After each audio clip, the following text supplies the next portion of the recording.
Right, welcome to the show. Subscribe at kevinmd.com/podcast. Today, we welcome back Lianne Mandelbaum. She is a food allergy advocate. Today's Kevin MD article is What One Diagnosis Can Change, the Movement to Make Dining Safer. Lianne, welcome back to the show. Thank you so much for having me again. All right, so tell us what this latest Kevin MD article is about. Well, on its face, the title suggests it's about dining, but really it's about patients that have a diagnosis, find out the world is not built for either them or their child, and use advocacy to make a difference as the people living the disease. I believe, from my own personal experience and from this pediatric nurse practitioner mom who's fighting in California for fair labeling in dining, we are best suited to help push this through because we know the barriers, we live the barriers, we see the barriers, and I think our voices should be listened to. And that's the gist. All right. So you are, of course, a leading food allergy safety advocate. A lot of times, how does one become an advocate? Like you hear so many stories. How does one be inspired? Tell us what happened to their children. What are some of the stories that you hear that pushes that parent or loved one into that advocacy role? I mean, unfortunately, the most powerful advocates I have met are ones that have lost someone to food allergy. I think of my dear friend and colleague Thomas Silvera, who lost his son Elijah when he was 3 because somebody gave him something that contained dairy that was his allergen. And a host of other steps followed from that where they didn't follow his plan. And sadly, Elijah perished. And Thomas is literally leading a federal effort to make sure in daycares everywhere in the United States that this doesn't happen to another child. So he's one of the most powerful advocates I've met. And sadly, I've sadly met so many more like him. And it shouldn't be that way because we look at these deaths as not inevitable, but preventable. And so I think that that's how the medical community, the greater public community, that's what we need to, how can we stop another death? How do we, get in front of another funeral? That's because it's usually something negative that happens that propels somebody into change, right? So I had a negative airline experience. And just to give you an idea of how hard it is to get attention, I was trying to get attention after it first happened. And I was speaking to someone at one of the major networks, and they point blank said to me, it would have been a great story if he died, but he survived. Hmm. That's just not okay. And one of the reasons I started writing is because that's the same thing. A lot of people don't write about stories unless they're sensationalized and will get clickbait, but that doesn't help the patients that are living with this here and now. And death should not be the only marker that people should be outraged at.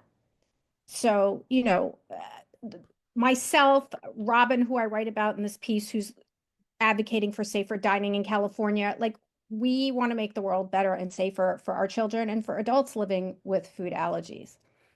And tell us the importance and power of community because as individuals, I think there's only limited things that they can do, but you obviously lead a powerful community. So tell us the importance of community in terms of sharing stories and making a difference when it comes to advocacy. I think it makes such a difference because even though the number 33 million, which I actually think is way understated for the amount of Americans that live with food allergies, it's not a big number when you look at huge swaths of the population with other conditions per se. So it's even more important when the numbers aren't huge to band together. And so, for example, Robin has been working on this dining bill, and myself and Thomas, who I was mentioning before, and a bunch of other advocates, we have been helping her because even though dining's not our expertise, we want to help her get to the finish line in whatever way we can. And so community is really, really, really important. And sharing the stories is even more important because I think oftentimes the medical professionals, we've talked about this on so many podcasts before this, there's limited time in Mm. appointments, and you don't necessarily get to these everyday disturbances that happen in travel and dining. You're more concerned with getting your epinephrine, getting instructions on allergic reactions, medications. There's only so much time that someone has in an appointment. So it's really important to share these stories so people become aware of them. I actually sit on a department, this is really prescient because this took place yesterday. I sit on a Department of Transportation Disability Committee, and we had this meeting, and we have complaints in front of this board, in front of the DOT, because you can't sue an airline in the United States, which is something most physicians and most general people in the public don't think of. And so the only avenue you have for redress is not for compensation, but a Department of Transportation complaint. And we have had, myself and disability rights attorney Mary Vargas have had some outstanding complaints since 2022. And so I asked the question yesterday, especially one of them is one that was just horrific. Mhm. A adult businesswoman was thrown off a plane for disclosing her food allergy and telling the crew where her epinephrine was. Didn't ask for nuts to be suspended. They were going to be served around her. Didn't ask for an announcement, just disclosed, and the pilot kicked her off, Mhm. which is egregious. And basically, one of the people on the committee who's in charge was like, well, basically, if you tell a pilot that your condition is so severe, we're going to side with them potentially when you get thrown off. And I'm like, okay, I understand that, which is why I write, why I Mhm. come on shows like yours. I even reference that. And I tell people, speak to your doctor. I say, carry a note. I say, watch your language. But these cases are not that. The ones I'm talking about are clean cases, and you still haven't responded to them.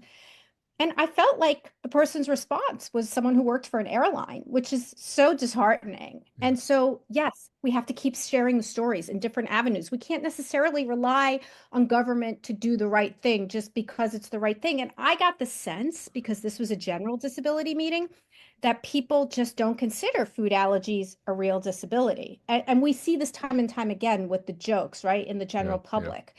And I think that sometimes even physicians are reluctant to call food allergy a disability because they they just are. And disability is sometimes a dirty word, but it's not a dirty word when it's giving you a 504 accommodation in school, and it's going to make sure that your milk isn't substituted with milk that's going to kill your child. Like, these things only happen with a 504 plan. 504 plan only happens if you are designated a disability. So we as a community have to get over disability as a dirty word. And I think getting the stories out there of what's happening, and disability doesn't mean you can't do something. Disability means you can do something. You just need the right Sure. accommodations. So I think sometimes people are so afraid to ask for those accommodations with the guise of disability. So that's just aside. So, I see cracks in the airline system, a system that's not built for food allergy to be a disability. And I am the squeaky wheel there. There's no doubt. I feel like Robin, that I wrote about in this article, she's the squeaky wheel in restaurant safety right now in California. And nowhere in the United States are there really great laws like there are in Europe and other places in the world, where you sit down and you get a menu and it just lists the allergens. It's so simple, and yet people are fighting against it. And so I think we both, and people are fighting against auto injectors in planes and letting people pre-board with a food allergy. So I see so many parallels that she and I just refuse to accept this. And the other person I talk about in this piece, which I encourage everyone listening to read, is Alexa Jordan. So Alexa Jordan now works for the Allergy and Asthma Foundation of America, running a lot of their Hmm. advocacy. And she and I became acquainted when she was a student at Harvard, and she went into anaphylaxis on a plane, and they left her in a bathroom, like using her EpiPen, lying on the floor. And so she became instrumental in the fight by getting her senator, Senator Duckworth, who ultimately got FAA reauthorization with the emergency medical kits through. And now to see her, the person with the disease, right? Like, advocating on a national level, not just for herself, but for millions of people like her, is just so awe-inspiring. And I feel like, to the physician community, your patients are the way. They're living the life. If you take the time to listen to them, their experience will dictate what needs to be done. If we listen to their struggles, if we ask the right questions, this is the way. This is the way forward. And I'm just here to remind people of that. I'm just really inspired by people in the community that are working together to do this. It's not always cohesive, the community, but we're working on that. We're working on that Mhm. because a rising tide floats all ships, right? Or Yeah. boats, whatever the expression is. So it's so important to recognize that. Now, you mentioned that this act in California a few times. For those who aren't familiar with it, tell us about what it's about. It's about labeling the top nine allergens and training staff on that. It's so simple. It's just so simple. It's really not much more than that. Of course, there are specifics to the law that are still being hammered out insofar as, penalties and size of businesses and digital versus written on the menus and all those. But it just excitingly, it passed the Senate Health Committee and now it just passed the House. And I was listening to the testimony for the House, and this 9-year-old gets up and says, I just don't want to be poisoned when I go out to eat. And not only did she speak, but all her classmates, those with food allergies and those without food allergies, and then the California Medical Association all came up one by one. And the interesting part is many of them came up and said, I run this, or Mm. I'm a medical professional. Oh, and my daughter has food allergies, or my cousin has food allergies, or my son has food allergies, or I have a life-threatening shellfish allergy. And even the bill's organizers didn't know. Even some of the people sitting on the panel that ultimately passed this got up and said that they had food allergies, which no one actually knew about. So I think it's so important, not only for the food allergy community, but for friends, family, physicians, medical associations. And in fact, this bill is now going to go to the governor's desk. And what they are asking is that people flood Governor Gavin Newsom's email with support for the bill. And that's not just people in California. If you're part of a medical association. So actually, I would really encourage you. The website I think is additellsall.com. Mhm. And I could give you the link and maybe we could put it with the podcast. It's when it's shared because it would be really helpful to get people in the medical field to support this bill. And Addie's mom is a pediatric nurse practitioner, and she has used I mean, I see so many parallels between her and me. I mean, we just don't take no for an answer. We just keep calling people. We just go, go, go. And, no just means, okay, next, on to the next thing. There's just only an end goal.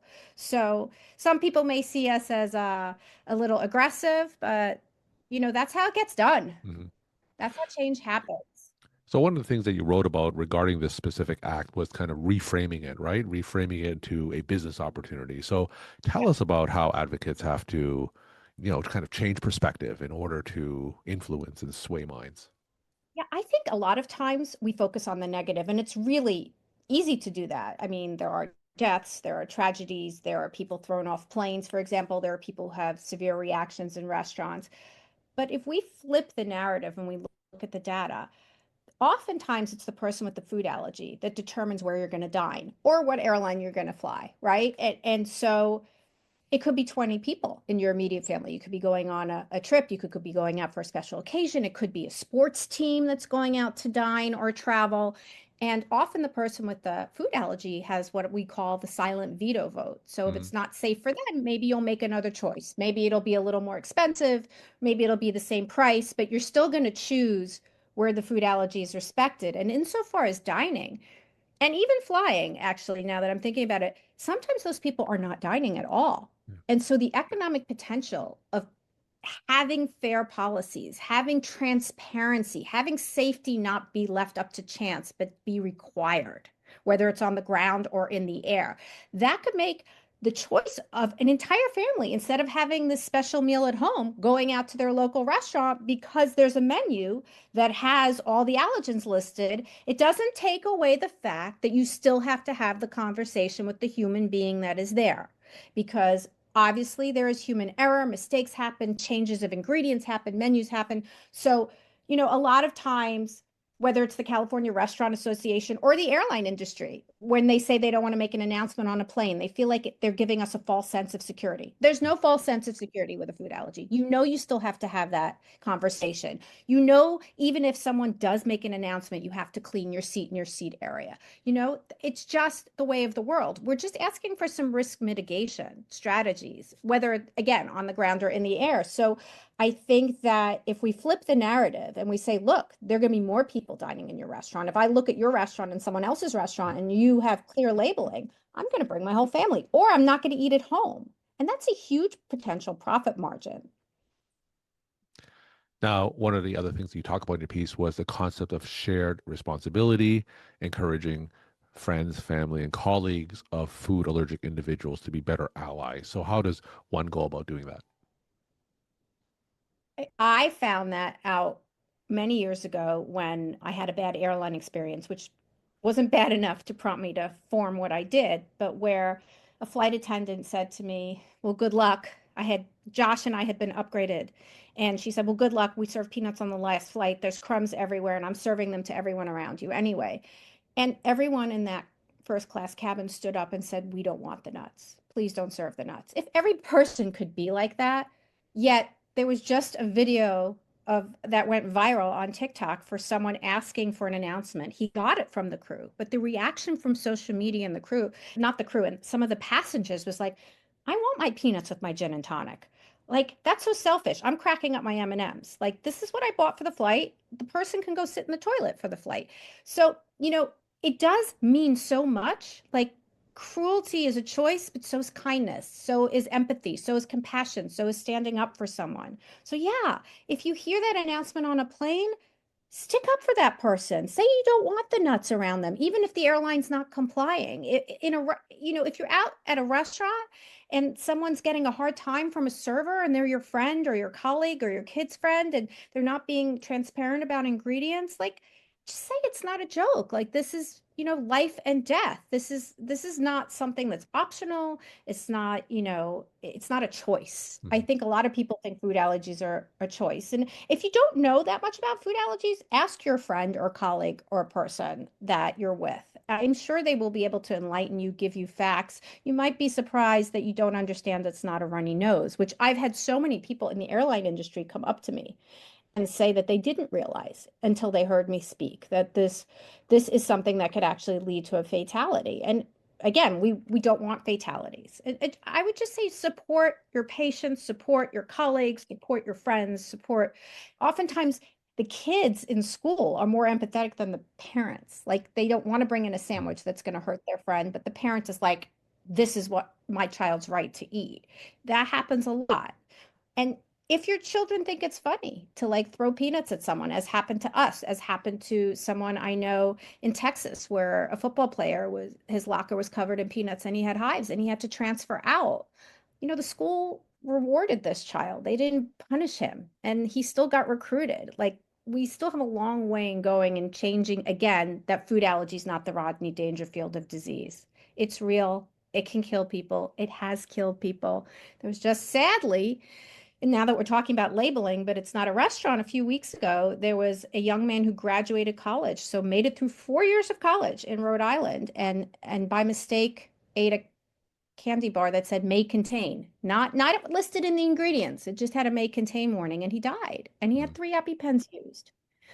It's tragic, and that is because labeling in the United States is so mishmash. I don't even know how to use it's just so discombobulated that half the time when you see a may contain, you think, is it a cover your butt situation or does it actually may contain? And you have no way of knowing. And then most people don't even know that that warning is entirely voluntary. So, we need to fight for transparency everywhere. And to tell you the truth, all consumers deserve to know what's in their food so they know Sure. what they're feeding their friends and family. But for people with food allergies, they need to make sure there's not a surreptitious ingredient in there that a friend or well-intentioned family member feeds their child and it could kill them. So it's a little even more important. But I do believe that, it's so simple as to just let us know what's in the food. Let us know what's in the restaurant dish. If you don't know what's in the dish, there's a problem anyway. Mhm. I think personally, I like to know what's in my food. We're talking to Lianne Mandelbaum. She's a food allergy safety advocate. Today's Kevin MD article is What One Diagnosis Can Change, the Movement to Make Dining Safer. Leanne, as always, let's end with some take home messages they want to leave with the Kevin MD audience.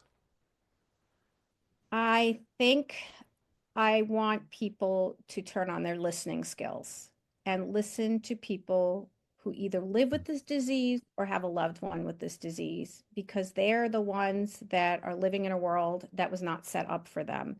And just like you would with any other disability, and yes, I'm going to call it a disability, not because I want to label anyone as disabled, but because I want people with food allergies to thrive and live a full and happy life just by having some simple accommodations made. Support them on that. It's not a big ask. It's listen to your patients, perhaps ask some different questions, write Gavin and Newsom about this bill because what happens in California hopefully will spread to every other state. And wouldn't that be wonderful, not just for people with food allergies, but people with intolerance, people with, other conditions to know what's in the food. And that's just the first step. We're still so far behind Europe, but let's get on the ground here and let's support everybody and, make the world safer for people who have to navigate being one meal away from a hospital visit or God forbid worse. There's ways and again, rising tide floats all ships and let's help each other. Leanne, as always, thank you so much for sharing your perspective and insight. Thanks again for coming back on the show. Thank you so much for having me. It's a pleasure.